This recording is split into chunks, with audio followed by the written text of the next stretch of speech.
এই যে মামা একটা এখানে।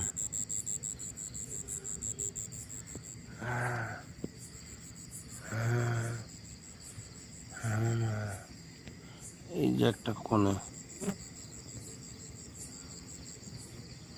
আবার ফের এখানে একটা, এই যে একটা।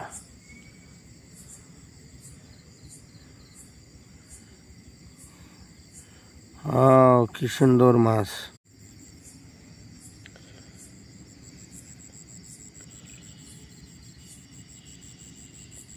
আমাদের দেশি মাছের মজাটাই আলাদা। এই দেখেন এখানে কোন একটা ষাটি মাছ, টাকি মাছ বলে। আবার এখানে একটা আছে, এই যে মামা কি সুন্দর ভাবে আছে এখানে।